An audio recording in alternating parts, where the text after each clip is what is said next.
மதுரை கிழக்கு வேட்பாளர் விஜய், மதுரை மேற்கு விஜய், மதுரை மத்தி வேட்பாளர் விஜய், மதுரை தெற்கு வேட்பாளர் விஜய், மதுரை வடக்கு வேட்பாளர் விஜய், மேலூர் விஜய், சோழவந்தான் விஜய், திருப்பரங்குன்றம் விஜய், திருமங்கலம் விஜய், உசலம்பட்டி விஜய்.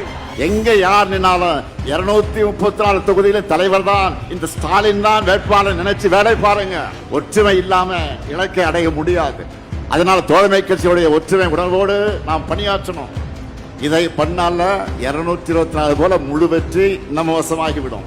இங்க இருக்கிற உங்க எல்லாருக்கும் நல்லா தெரியும், நாம தேர்தல் வேலைகளை எப்பவோ தொடங்கிட்டோம். என்னை தினம் நீங்க செய்திகளை பார்த்துக்கிட்டு இருக்கிறீங்க. தினமும் எத்தனை நிகழ்ச்சிகள், எத்தனை கூட்டங்கள், எத்தனை சந்திப்புகள், எத்தனை ஆய்வுகள், ஓய்வே இல்லாமல் நான் உழைச்சிக்கிட்டு இருக்கிறேன். இயக்கத்துடைய தலைவரா நான் பொறுப்பேற்றுக்கும் போது சொன்னேன், என் சக்தியையும் மீறி நான் உழைப்பேன் என்று சொன்னேன். சொன்னபடியே உழைச்சிக்கிட்டு இருக்கிறேன்.